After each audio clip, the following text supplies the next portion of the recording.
No spin, no bias, no censorship. I'm Dan Wootton. This is Outspoken Live episode number 58. And to support this brand new independent news venture, please hit subscribe right now and turn on your notification bells.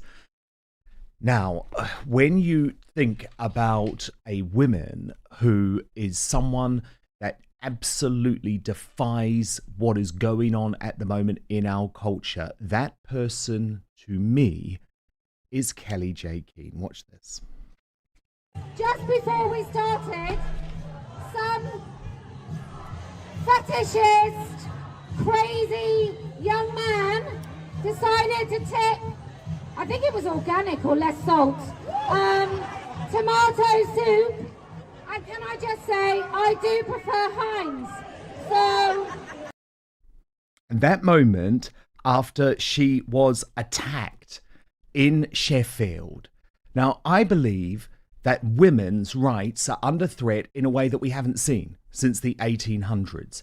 A toxic combination of evil wokery, left-wing misogyny, and extreme Islam has seen those standing up for biological reality put under direct threat.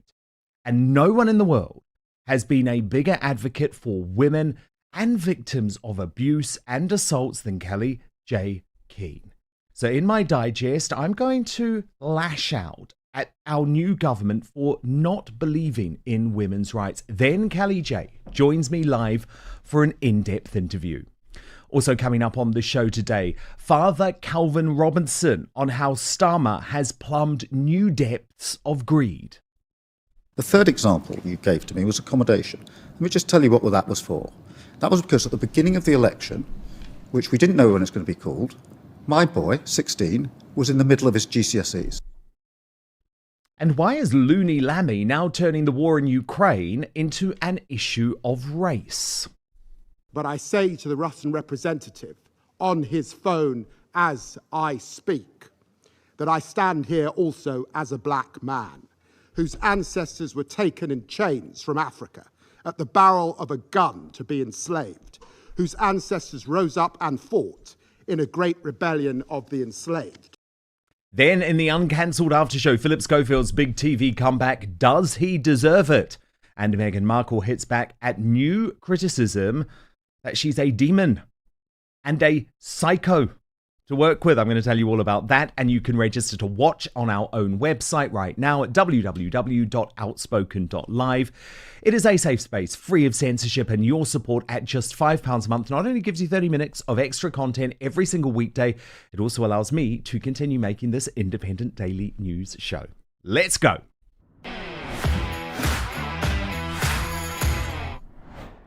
So I need to start today by reminding you that the people we now have running the country in the UK are so stupid, are so chronically infected by the woke mind virus that they do not know what biological sex means.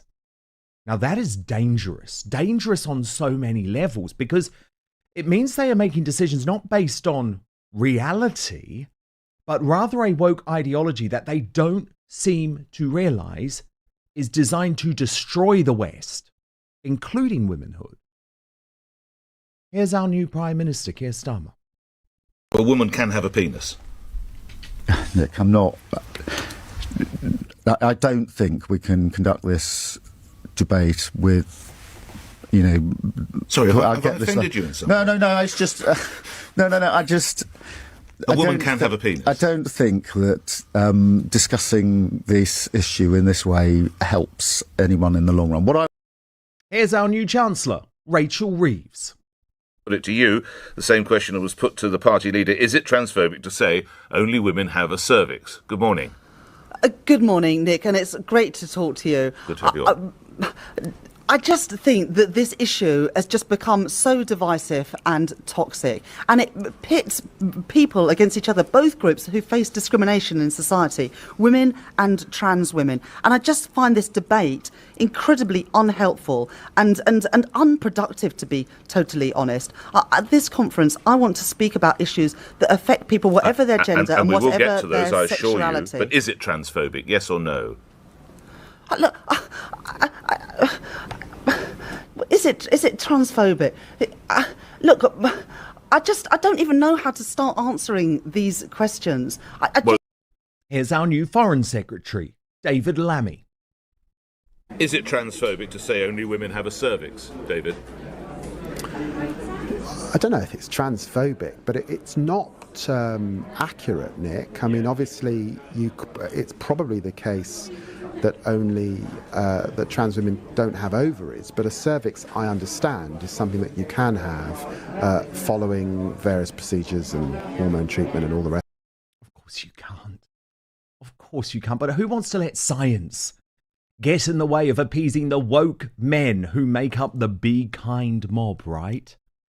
Enter Kellie-Jay Keen. It's not often that you can say a billboard began the shift of an Overton window. But when it comes to women's rights, simply displaying in public the dictionary definition of a woman as an adult human female surely did. I mean, it's obviously incredible, astonishing that in these so-called enlightened times, a biological definition could be considered hateful in any way, but those attacks on Kellie-Jay Keen, as she influences international conversations about the protection of women, have become ever more deranged. So this was in New Zealand last year, after Kellie-Jay was assaulted by a man, of course, with tomato soup.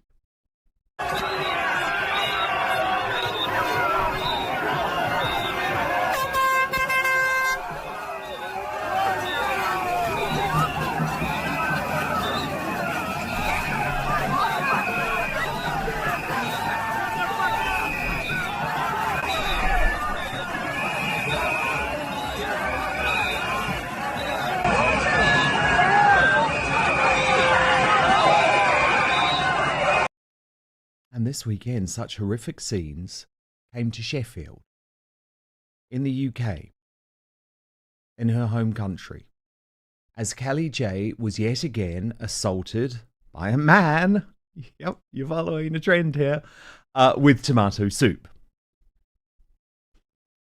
You'd think such shameful scenes would be widely condemned by so-called feminists.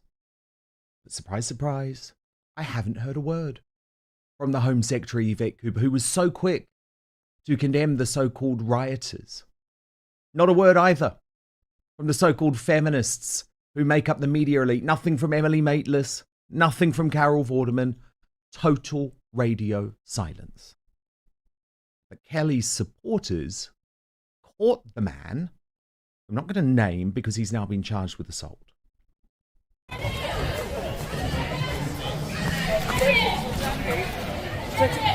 Yeah, I'm not going to do it, obviously.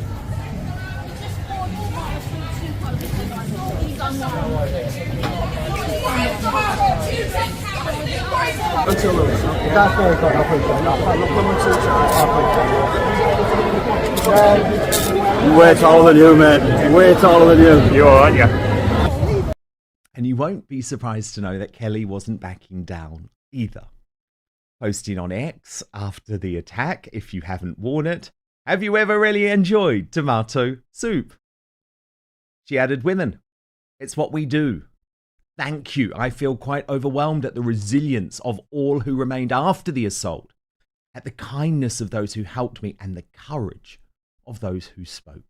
And perhaps this summed it up best, actually. KJK 2, soup nil. And then fearlessly, she returned to speak because Kellie-Jay is all about letting women speak. About me.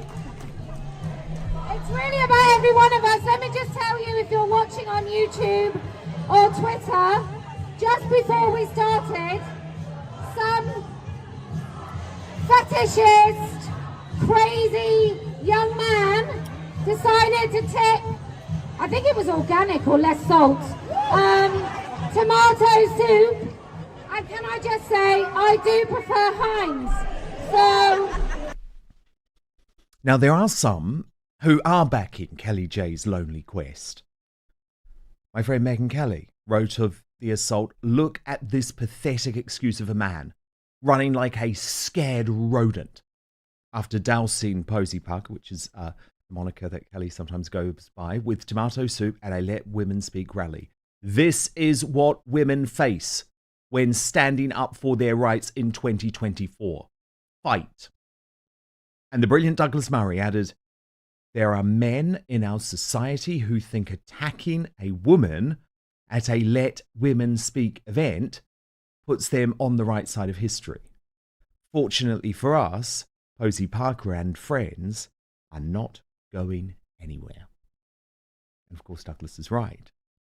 Woke misogyny must be defeated because women are under attack in ways that we haven't witnessed since the 1800s. So make no mistake, those attacking Kellie-Jay Keen, be it online or in the flesh, you are on the wrong side of history. And I'm delighted to say that Kellie-Jay joins me now live.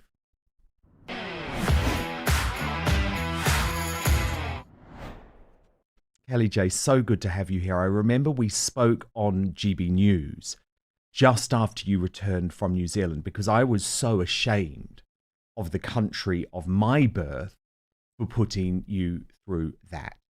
But now here we have an assault happening in your home country, in the UK. How are you feeling about it a couple of days on? I'm fine, actually. I think these men just make my job a little bit easier because my job is to sound the alarm and make sure everybody knows what's going on, because I think most people are just totally oblivious to the rights that women are losing. So they make my case quite easy. I think, by the time I realized it was tomato soup, that was the first time I realized anything was afoot. So I didn't have any moments, unlike in New Zealand where I may have had moments where I thought, I don't know what this liquid is. I'm very familiar with tomato soup. It was the staple of my summer holiday as a kid.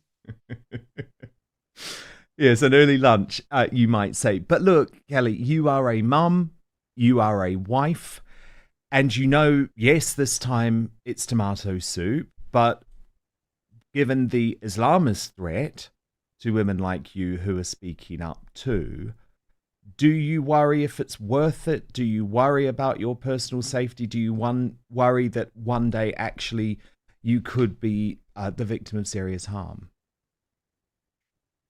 I think I'm so determined that I have to be heard and I have to create space in which women can speak, that I don't really dwell too much time on the safety of the issue. I can't say the same for my family. A couple of my children have still not watched what happened in New Zealand. They just can't bear it. And my husband watched it live. So I think for them it's more worrying, but I feel I'm probably wrong, but I feel I'm a little bit, untouchable, even though I clearly am not. But I sort of think, no, you're not going to stop me. I'm not going to be intimidated. This is not going to happen. At my next Speaker's Corner, before I fly out to Australia this Sunday, we are walking down to the actual Speaker's Corner to ensure that women continue to take up room in that space. We moved away from it because men are so noisy when they're shouting about God, that we moved well away from it because it's just not fit for purpose without any amplification for women. But we are walking down there just to sort of say to any men that think that we shouldn't speak, that we will speak in public, and we will take up some vital room that we have lost at Speaker's Corner. There is an extreme Islam threat, though, in London, isn't there? We've seen it. Yeah. Who knew? It's only been bubbling under for, 4 decades. But I'm a big fan of Christopher Hitchens, and how I wish he was still here to talk about it. But I think any ideology that is not homegrown, although this woke stuff is very much homegrown, but Islam, I think, poses a specific threat that we're not allowed to talk about. I'm really worried about Islamophobia coming back as sort of a blasphemy law. I think everyone ought to be very afraid of that. I can't quite understand why people are so blasé about it. But it's such a successful campaign. You can shut people up by just saying racist or Islamophobe, and that's it. You've taken their words; they can't speak anymore. Well, there's so many ways to shut people up. And I think one way that people are being shut up at the moment, Kellie-Jay, is the weaponization of the justice system in the UK. And for example, I'm always very transparent with Outspoken viewers, because we actually have to be careful now about what we say about your attacker, because he's been charged. And there's the potential for contempt of court. But often, right, Kelly, I worry that this shuts down discussions, because it's like, okay, we'll wait till the court case. That might be years away. And by that point, everyone moved on. Everyone has forgotten. But you have made a general point, which I think we can safely talk about, to say it would be wrong if someone is going to jail for 3 years because of a Facebook post, if someone who physically assaults you isn't sent to prison. So I think we can speak hypothetically, Kellie-Jay, about your views on this two-tier justice system and what should happen to men who attack women speaking up for women's rights in public. Well, my view is and it really sounds hyperbolic, and I really don't like exaggerating or making making a case that seems just too far-fetched, but it is an act of terrorism. Like, terrorism is what? Violence and criminality. Yep. In order to serve a political aim. And that political aim is to stop women talking about this. And so I think anyone engaging in any acts of intimidation should be seen by the police. I think it's a criminal act. But furthermore, acts of violence against women who speak about this, I think that is next level. And I am very concerned that, I mean, where's the quick court system? Surely there's a quick court system, and whoever attacked me is in, I don't know, must be already in court by now, because Keir Starmer's opened so many little kangaroo courts all over the country. So I'm sure by now the attacker must be inside. But maybe it would have been better if I'd just said something about his gender identity online. Maybe we would have seen the inside of a court a lot quicker. Well, then you would have been locked up. I mean, almost certainly, which is obviously the madness of the system that we're dealing with. So look, let's talk big picture for a moment. Do you think I'm correct in saying that women's rights are under threat in a way that we haven't seen since the 1800s? I do. I think a rollback. I'm not saying that women in 2024 have got fewer rights than maybe we had in 1908. But certainly I don't know if there's ever been a rollback of rights. There certainly has in other countries. They coincidentally happen to be countries with the vast population being followers of Islam, and governments that are followers of Islam, but certainly not in the West. In countries that are free, supposedly free, have a facade of freedom. I don't think we've seen our rights being taken away this quickly. And I think women's rights and working class rights, I think they all seem to be very closely sort of enmeshed, which is why you are seeing those two things. I think you crush women and you crush families, and you can have access to children, and you really can break down the entirety of society by taking things away from women. And people don't realize yet, do they? I mean, I think many millions more are waking up, but people don't realize actually that woke ideology is designed to destroy the West in a lot of ways. And as you say, part of that is by breaking down women, by putting women into the same category as everyone else. I mean, I am convinced a lot of this is about rolling back women's rights, and that's where the extreme Islam threat, becomes such a key intersection in all of these discussions. Yeah, it's a pincer movement, really. You've got the supposed progressives that theoretically people that are into progress and call themselves progressive should really stand quite firmly against the rise of extreme Islam, or as I might call it, Islam. You'd think that they would be sort of in opposition, but they don't seem to be. And I think that's this element of racism and ultimately a prejudice that these people, the progressive side, think that actually, if you do belong to a so-called minority group, you really don't have the skills and the wit to behave the same way as everybody else. So it's like a really bizarre, pernicious, genuine racism. So I am deeply concerned that people don't see it. I mean, I'm unlisted from my doctor's surgery because I questioned a pronoun badge. So it's beginning to seep in absolutely everywhere, that if you raise your head above the parapet, and more people are, because they have, I mean, who would know that if you say to your doctor's receptionist, I don't think you should be wearing a pronoun badge, I think it's ideological, I don't think that has any place in the NHS, that the next minute you'd get a call from a manager who would just basically say, we're unlisting you. The relationship between us and you has broken down completely. But I think more and more people are having those sorts of penalties and consequences to things that are really run of the mill. Yeah, I listened to that phone call, Kellie-Jay, because you posted it online, and it was extraordinary. It was so shocking because obviously what they're saying is so intolerant, but surely it should be illegal to deny you of healthcare at an NHS GP because of your views, or any GP actually, because of your views on what it is to be a woman, which we have to always remember is based on biology. Well, remember, there will be people with really deeply vile thoughts and feelings and criminal records that are allowed still at my old GP surgery. I mean, I was even told, I got another letter saying I couldn't accompany my children, which sort of sounds like I must have done something really egregious and terribly violent. But I've got a friend who's a lesbian who complained about the Pride Progress flag, and she was also unlisted from her doctor's surgery.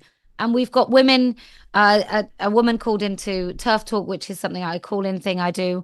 And she'd asked she'd been offered a chaperone during an intimate exam by a consultant in a hospital. And when she looked down, that chaperone was actually not a female. It was a man calling himself a woman. So then she was in a position where she had one person in there for safety and a man doing the exam. And the person in there for safety was also a man. So it really is everywhere. Indeed. And we see that women's safety is under threat. I saw a video in a nightclub overnight posted by someone who said that a man had followed I mean, this was a woman who posted this. A man had followed her into the ladies' bathrooms. This was not a man even pretending to be a woman. She posted a picture of him. It was very obviously a man. And his excuse for following her into the ladies' toilets was that he identified as a woman. Yeah, it's not joyful. I don't think he's the first either. And I certainly don't think he will be the last. So, you know, this is going to keep happening, I think. And even if he was pretending to be a woman, I think we've got a situation where those men going into those spaces, it used to be that men would recognize it, see it as an issue, and they would go and stop them. But now nobody's allowed to do that because it would be politically incorrect. Is there any situation where you think a so-called trans woman should be allowed into women's only spaces? No, I don't think there's any place where I would like a man in any women's group, none of our language, none of our rights, none of our spaces, not even a online reading group. I mean, these men have penetrated so many of women's spaces that this may shock you, and maybe it won't, but it might shock some of your viewers, that there are men calling themselves women in women's stillbirth support groups. Sorry, back up. You're going to have to explain that one to me. As in, there's an online group for women who have suffered stillbirth of their babies, who are recovering from something I just can't imagine. And there are men pretending to be women who've also had a stillbirth. It's it really is. And wherever your mind can go to the deepest, darkest place, that's where these men sometimes exist.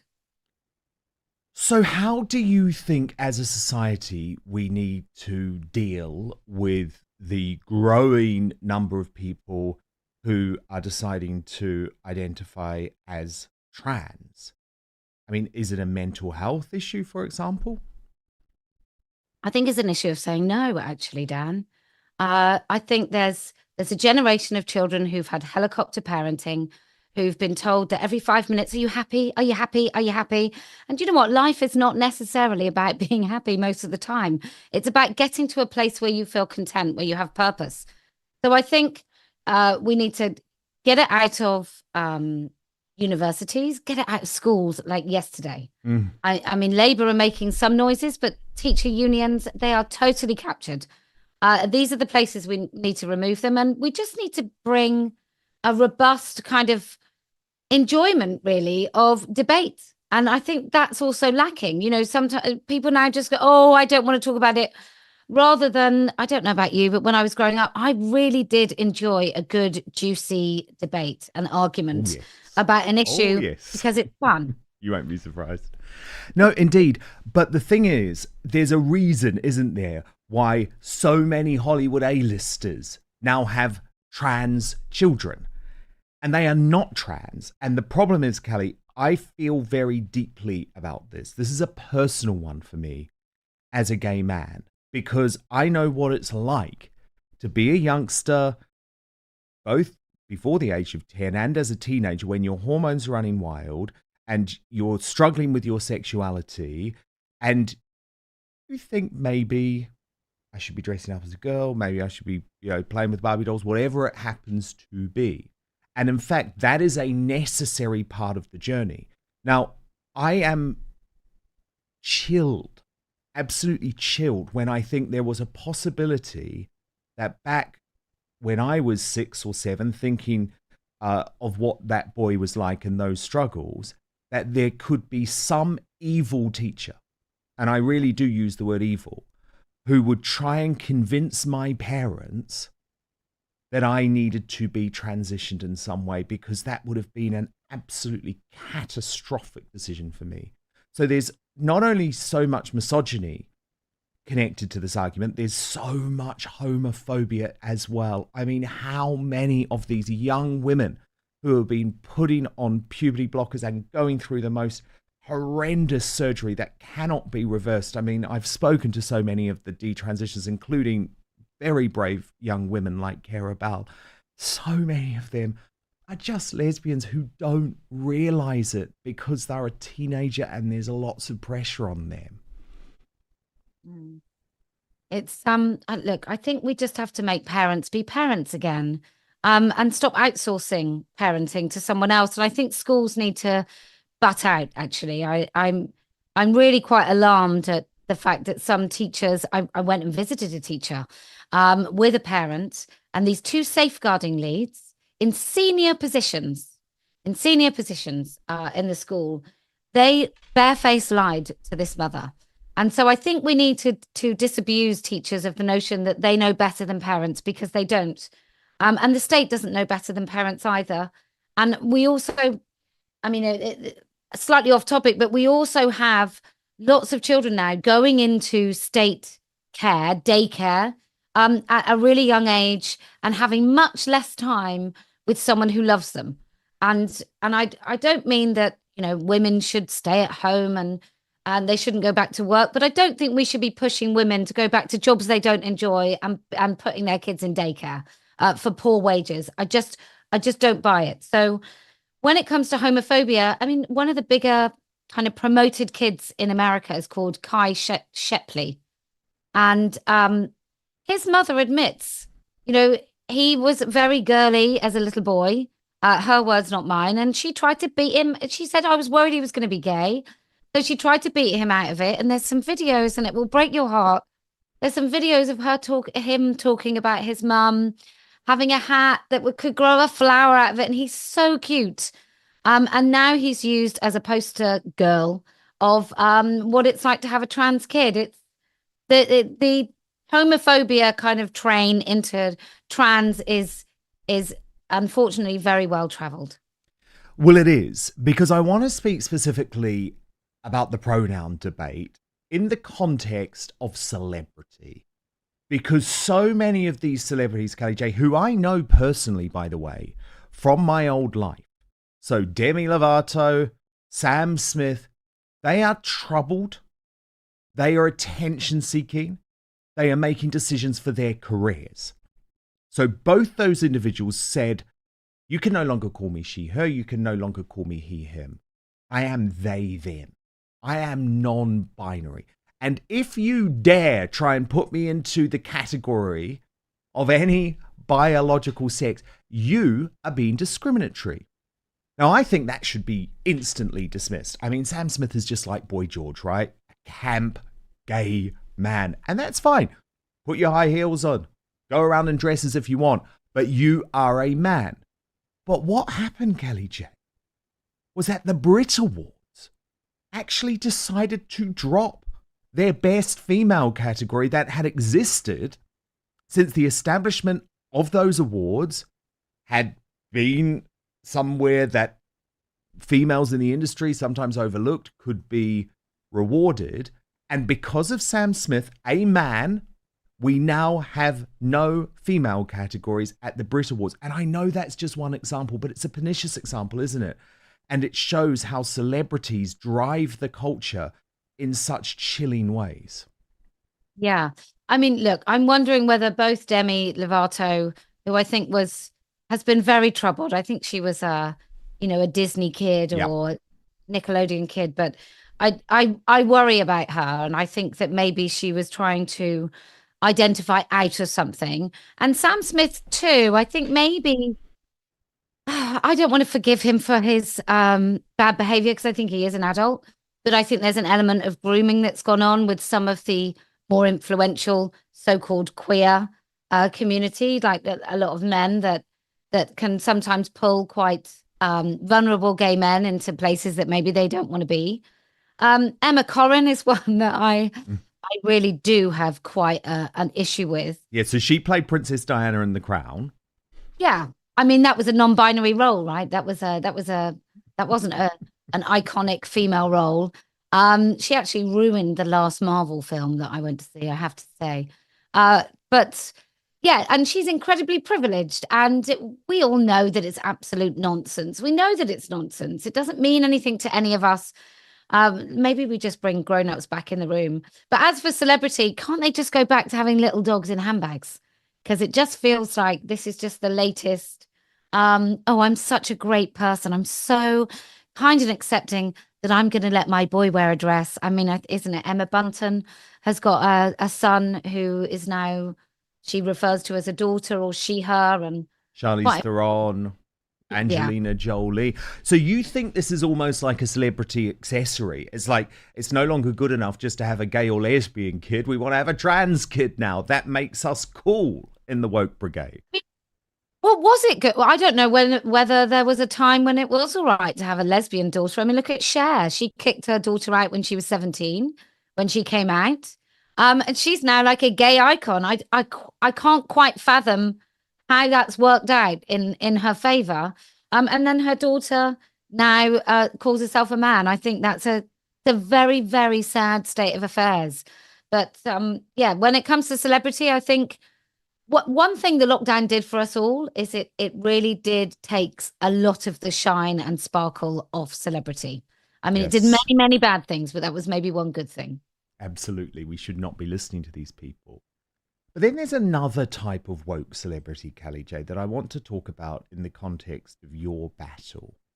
Because don't you find it extraordinary that women who would have previously identified as feminist champions who are in the media, so I mentioned two earlier, Emily Maitlis and Carol Vorderman, but there are many, and you know who I'm referring to, never once talk about the violence against you. What do you make of that? Why are they silent? Well, it's weird, isn't it? I often say that those feminists could have a very long conversation about someone touching their knee. Oh, it was so distressing. They touched my knee it was so awful. And but if you said, well, actually, I just saw my daughter just went in a female only space in a women's changing room, and some man got naked in front of her. If that man's name is Julie, those women are not interested. I think it's just an extraordinary lack of courage. And I don't know quite where it comes from. Maybe it's also privilege that these women are not going to be in spaces where they're at risk. But I just say to each and every one of them, just say no to one of these men. You know, if you're unsure whether or not they're still men, just say no. And then you'll find that maleness just rises up very, very quickly. But do you feel alone? I mean, when you look at now who is in charge of the UK, for example, and the same thing has happened with the Biden administration in America, we know the madness there. But look at those three key figures in the government who I played at the top of the show. Here's Starmer, David Lammy, Rachel Reeves.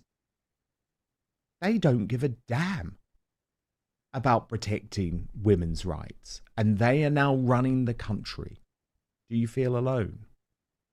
I guess I sort of feel like I'm in a very, I find it a party called Party of Women.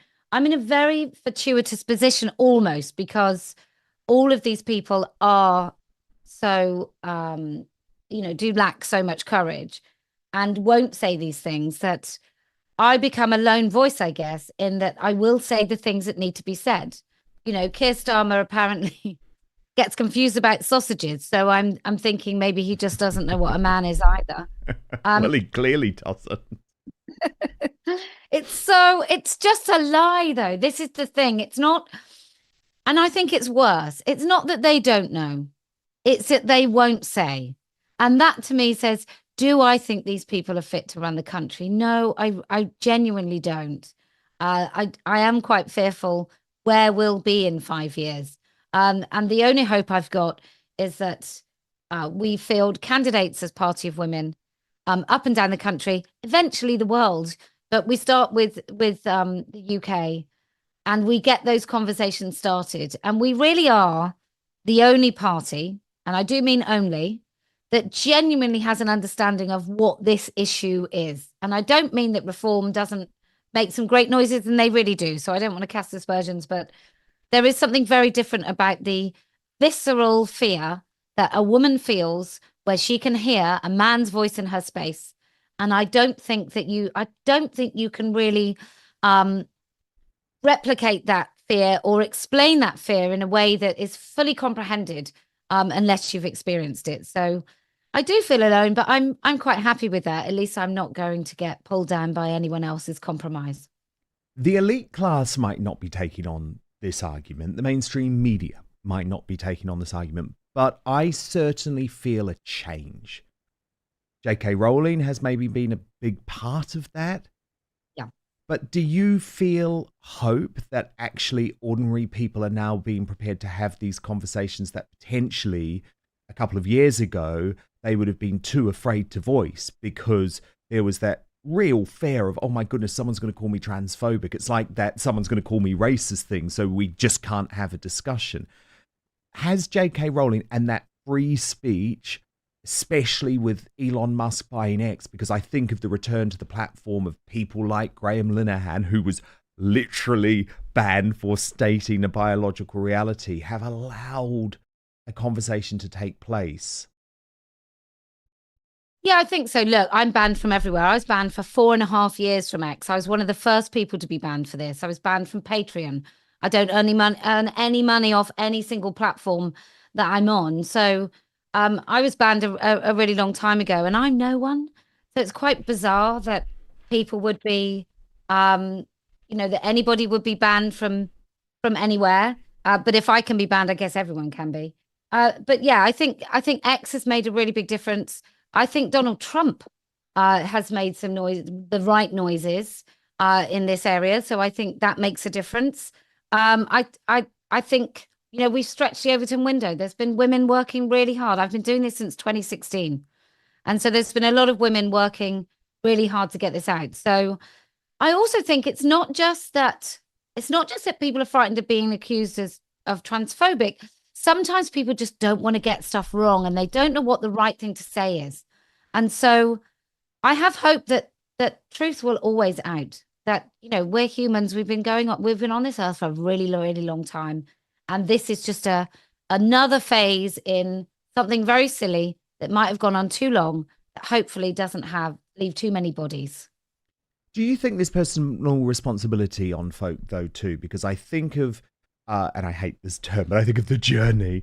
It sounds very woke, but that people like Megyn Kelly have been on, and me to an extent as well, where we were working for mainstream media organisations, Kellie-Jay, where we saw the madness of being told, oh, you can't use someone's pronoun and you're going to have to write, your 1,500 word article without ever referring to Sam Smith as a he or a him. And we've come around to this idea that, no, we're not going to buy into this bullshit. Dylan Mulvaney, you are a man. And so we will call you a he, him. Do people have a personal responsibility to fight back against some of that madness too? Yeah, 100%. But, the reason you had to say things in mainstream media is because trans activists, way before any of us knew any of this, they had gone and they had undermined the truth in organizations like the Independent Press Commission, like Ofcom. Yes. I've got a friend actually who works at Ofcom, and I was saying to her the other day, they won't debate. And so that means that they can stop anybody talking about this issue because they refuse to debate. I think we should empty chair people that refuse to debate. And it hadn't even crossed her mind or any of her colleagues' minds that this was a very effective way of stopping people talking about it. Do you feel like you were cancelled?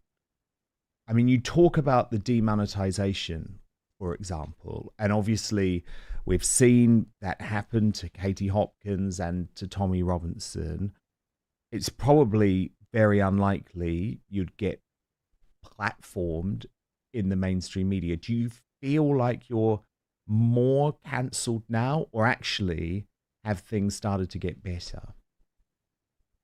Oh, that's a great question. Well, I'm just flying out to Australia to speak at CPAC, so I guess I can't say I'm fully cancelled. But there is a petition to try and stop my visa, so we'll see. I don't know. I'm unlike other people in this field that the fight didn't come for me. I came for the fight. I saw that what was happening, and I decided, as someone who was a stay-at-home mother with my 4 kids, that I would start selling T-shirts and stickers to raise money to put up a billboard, because we needed to talk about it. And I genuinely thought, Dan, I put this billboard up and everyone go, oh my, that's so right. She's so right. Let's all go home. That's done. And here I am, like 6 years later. In fact, it's 6 years tomorrow that the billboard was taken down. Happy anniversary. And you know what? I know it's been difficult. I imagine it's been particularly difficult for your husband and your kids. But thank you for everything you've done. You know, I have huge respect for you. And I really believe things are changing. And I hope that the independent media will be a big part of that too, because I've seen what Megyn Kelly has done in terms of supporting you in the US and getting your message out there. And I hope that actually the death of the mainstream media will also be the death of some of this crazy ideology. But keep up the good fight, Kellie-Jay. Thank you. Such a pleasure to have you. And now it's time to bring in the outsider.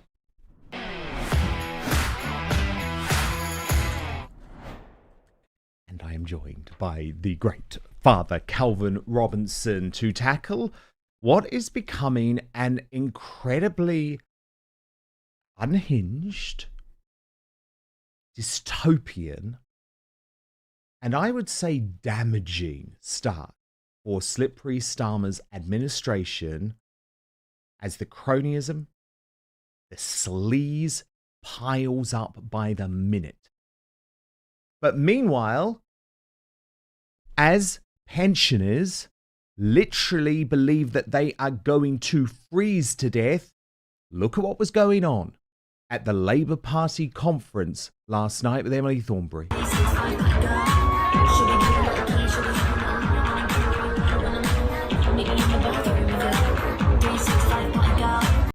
We are being ruled by woke champagne socialists who are so out of touch with the people who they claim to represent. Emily Thornberry now versus the Scottish Labour leader Anas Sarwar in a dance-off.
Kelvin.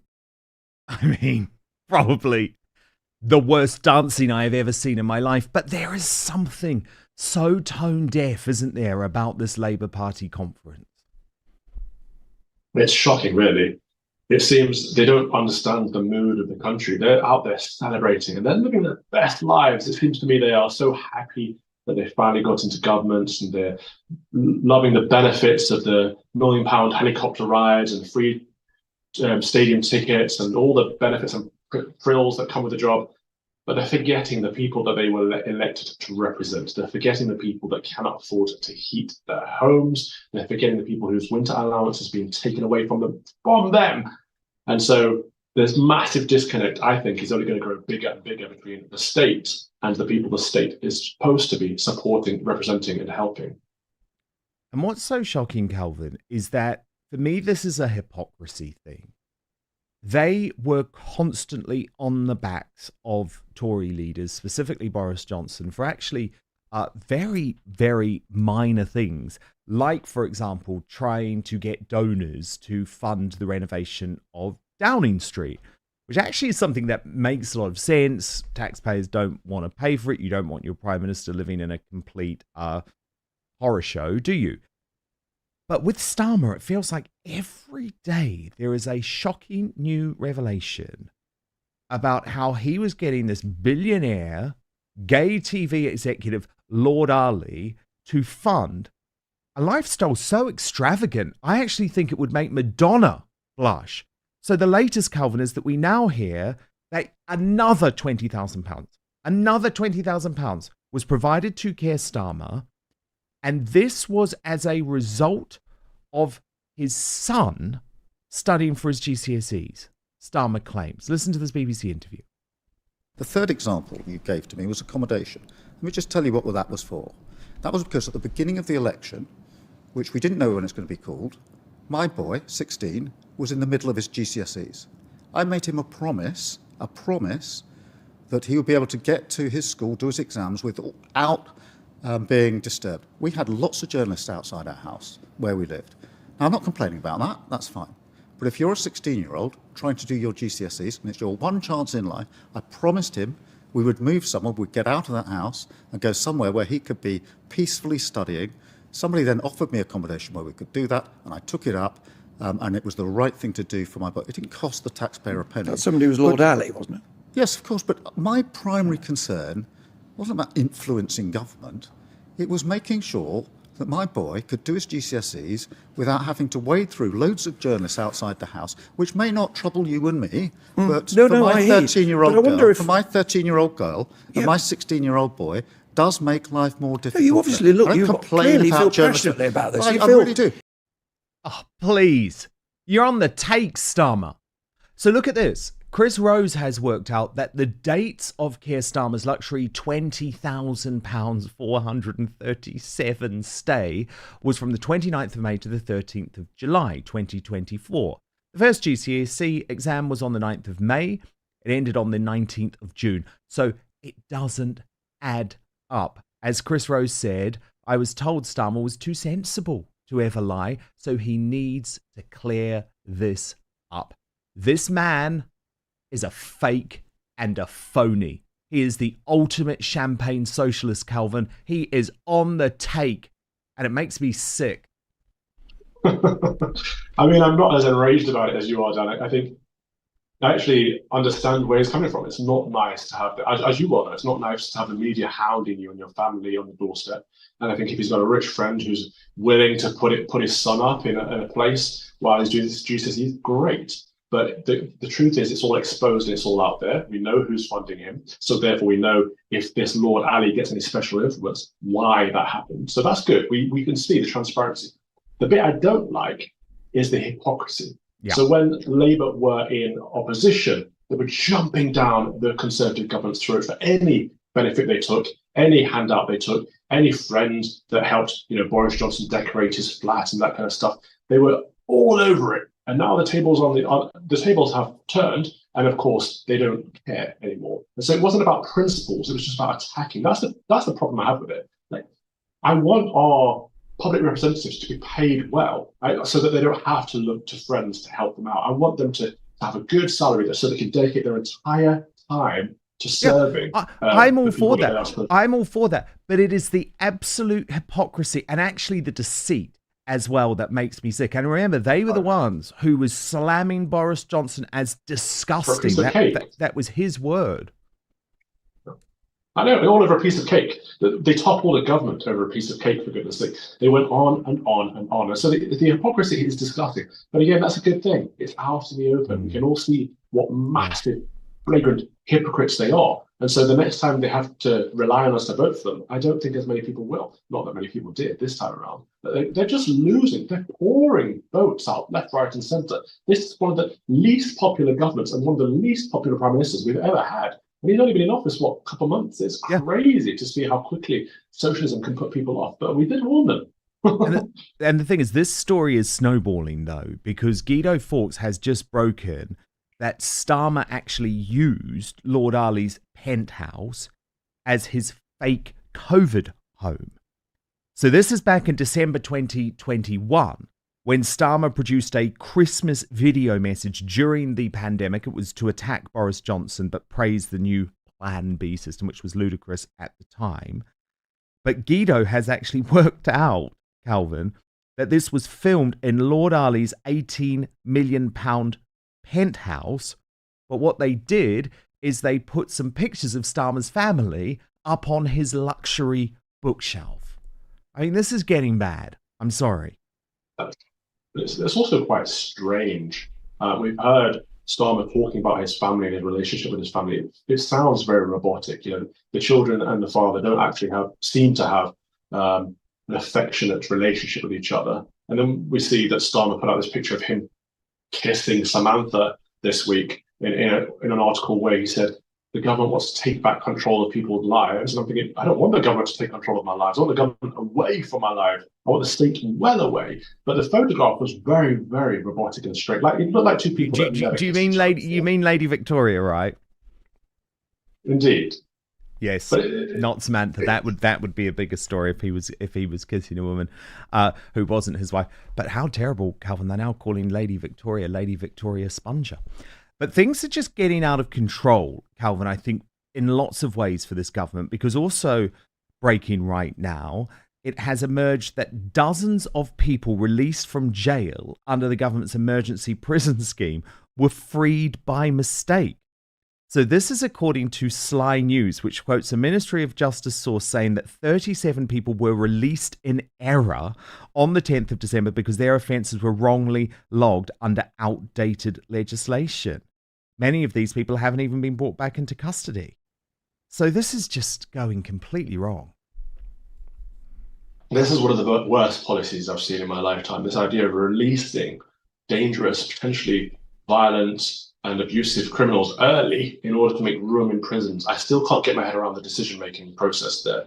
If the prisons are full, create more prisons. If the prisons are full of foreign criminals, deport foreign criminals. There are many ways to save space or open up spaces in prisons, but letting people out early is disastrous, and especially since we know that some of them have been abusers and some of them have been violent criminals that have been let out, and sexual abusers at that. It's disgusting. It's unsafe for women. It's unsafe for the general public. But then to find out that some people have been let out by mistake, what is going on? It's almost as if, either this is a very, very incompetent government, or they want to create havoc and chaos in our streets. Yeah, well, I think they are certainly going to create havoc and chaos on our streets. Kelvin, stand by, because Loony Lammy, as I now call him, the Foreign Secretary, has been trying to turn the Ukraine war into an issue of race, linking it to slavery. This is odd. I'm going to show you what he had to say in just one moment, so don't go anywhere. But first, hot flashes, sleepless nights, weight gain, joint pain. I know a lot of you are dealing with or have dealt with these symptoms, especially the women in the Outspoken family.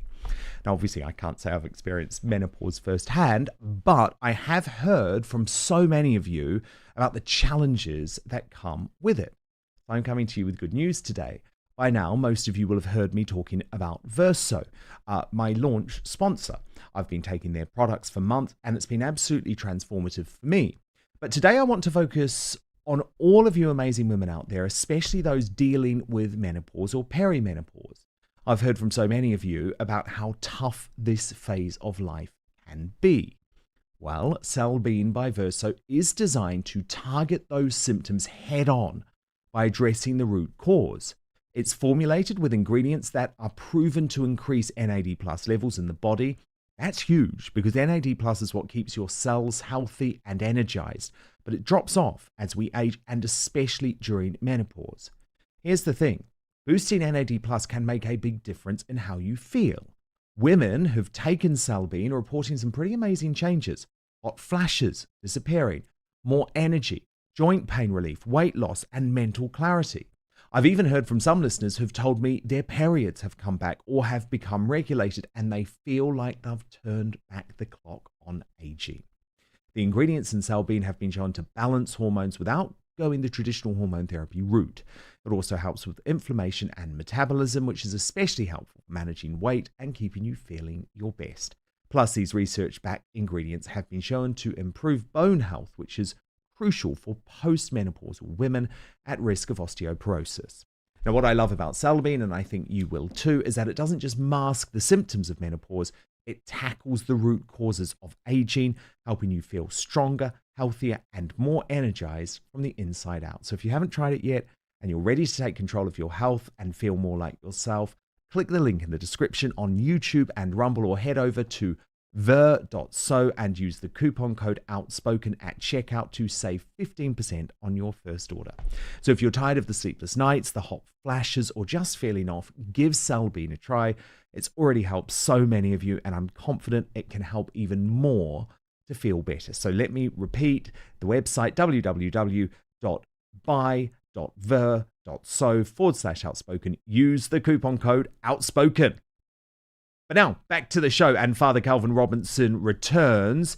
Outraged, though, as David Lammy has decided to use an address at the UN talking about throwing even more money, even more billions at Ukraine. But David Lammy, like he does with everything in life, believes the Ukraine war is somehow connected to race and slavery. Watch this. But I say to the Russian representative on his phone as I speak, that I stand here also as a black man whose ancestors were taken in chains from Africa at the barrel of a gun to be enslaved, whose ancestors rose up and fought in a great rebellion of the enslaved. Imperialism, I know it when I see it, and I will call it out for what it is. In this week, when I'm here talking to other partners around the world about our shared futures and the future of the UN, Russia is trying to return us to a world of the past, a world of imperialism, a world of redrawing borders by force, a world without the UN Charter. We cannot allow this to happen. Ukraine's fight matters to all of us. The UK will remain Ukraine's staunchest supporter. The broadcaster and former Brexit MEP Alex Phillips responded to that by posting on X, "White people aren't ever allowed to be the victims. Somehow all the lives lost and destroyed through Russia's vile invasion of Ukraine must instead be regarded through the prism of David Lammy's narcissistic point scoring about his ancestors' struggle against slavery and his preciously unique wisdom as a black man. Is there any topic he won't turn into a woke whine? It's so unbecoming." The speech started off quite strong, then he made everyone in the room roll their eyes and think the UK has lost the plot with his American high school TikTok babble. This is not okay. He makes the country lose respect at vital international meetings. Father Calvin Robinson, your verdict. This is embarrassing. It's really, really sad. I think bringing up his ancestors in that way, they'll probably be rolling in their graves with cringe. The fact that he managed to make it all about him and all about his skin color, it's critical race theory 101. This is supposed to be a conversation about the Ukraine and Russia. And actually, he should be saying that we need to stop funding this war. The war needs to end. We need to stop sending, £3 billion a year of UK taxpayers' money to the Ukraine at the same time as taking away the welfare of elderly people. And also, it wasn't just about his race, though, and himself. You know what? He almost managed to make Russia sound like the good guys. He was saying, what was it? Russia is trying to return us to a world of the past. I'm thinking, yeah, okay, reject modernity, embrace tradition. He says, a world of imperialism, again, sound. A world without the UN Charter, yes, let's get rid of the UN. Fantastic, Lammy, where do I sign up? You know, he's not really very good at public speaking. I mean, in fact, he sat there saying, "I stand here as a black man," as he sat there in his chair. Like, whoever wrote that should have had a second thought, because But he has a one-track mind. He has a one-track race mind. theory, all he obsesses about making Russia look good when he's supposed to make them look bad, and he doesn't address the British people's issues and wasting all his taxpayer money. And of course, he gets the language wrong. He's not actually stood there. He's sat there. Embarrassing. Yeah, no, it was embarrassing. But I think you're absolutely right, of course, to raise the issue of Ukraine and the money being thrown at Ukraine. Now, the mainstream media, you know, Calvin, they have barely questioned this. We have been at least having the debate and discussion about it initially on my GB News show, actually, Calvin, just in the days following the invasion. I remember you've always been very, very clear on this issue.